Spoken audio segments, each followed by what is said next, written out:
अध्यक्ष महोदय, मेरा जो प्रश्न है खजुराहो बर्ड हेरिटेज का क्षेत्र है और वहां पर माननीय प्रधानमंत्री जी ने खजुराहो को 17th आइकॉनिक सिटी में भी शामिल किया है। इसके लिए मैं माननीय प्रधानमंत्री जी का धन्यवाद भी करता हूं।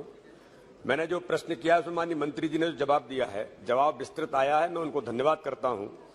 उन्होंने स्वदेश दर्शन योजना से लेकर के जो प्रतिष्ठित पर्यटक स्थलों का विकास, इसका जो उल्लेख किया है, मैं आदरणीय मंत्री महोदय से जानना चाहता हूं कि खजुराहो जो मेरा क्षेत्र है, पर्यटन के विकास के लिए इसे MICE meeting, incentive, conferences and exhibitions hotspot के रूप में विकसित करने की योजना है। इसमें केंद्र सरकार की तरफ से क्या सहयोग किया जा रहा है, इसके बारे में जानना चाहता हूं। साथ ही खजुराहो का पर्यटन का विकास वहां की स्थानीय जनता को केंद्र में रख करके समन्वित रूप से किया जा रहा है। इसके संबंध में जो सांस्कृतिक धरोहर के संरक्षण और विकास में प्रतिभागी बन सके, बल्कि स्थानीय स्तर पर रोजगार सृजन, प्रगति और विकास भी सुनिश्चित हो सके, ये मैं माननीय मंत्री महोदय से इसके बारे में क्या योजनाएं जानना चाहता हूं। अध्यक्ष महोदय, मैं सबसे पहले मध्य प्रदेश सरकार को धन्यवाद देता हूं, माननीय सदस्य को धन्यवाद देता हूं। जो प्रोजेक्ट अलग अलग स्कीमों में से हमने मध्य प्रदेश को दिए, खजुराहो को दिए, उन्होंने 100% एक आधा कुछ छोड़ के 100% प्रोजेक्ट टाइमलाइन पे पूरे किए हैं। कम से कम स्वदेश दर्शन स्कीम में अध्यक्ष महोदय हमने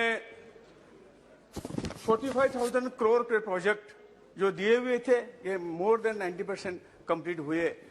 और जैसा माननीय सदस्य पूछते कि माइस इसमें एक यूनेस्को वर्ल्ड क्लास डेस्टिनेशन है और वहाँ ये माइस जो टूरिज्म प्रोजेक्ट है वो वहाँ होना चाहिए।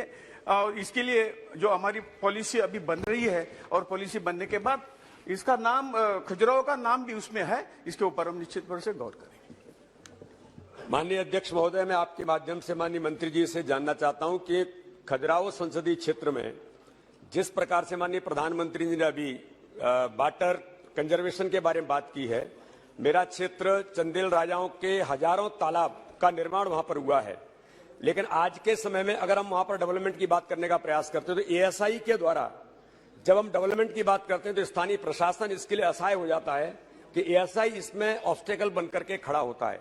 वहां खोडर नदी है जिसके डेवलपमेंट के बारे में विचार करना चाहते हैं, लेकिन ASI के कारण से वो सारी चीजें सरकार वहां पर स्थानीय प्रशासन और जिला प्रशासन नहीं कर सकता। तो मैं माननीय मंत्री महोदय से इसके बारे में आपके माध्यम से जानना चाहता हूं कि इस प्रकार के डेवलपमेंट के लिए क्या समन्वित प्रयास जो वाटर कंजर्वेशन के लिए, वहां के स्थानीय तालाबों के संरक्षण और संवर्धन के लिए और नदी के विकास के लिए, क्या इसकी योजना सरकार कोई बनाएगी? अध्यक्ष महोदय, टूरिज्म मिनिस्ट्री की जो प्रसाद स्कीम है उसके अंदर ये जो एंसेंट साइड है, ASI की साइड है, वहां भी ये स्कीम लागू है।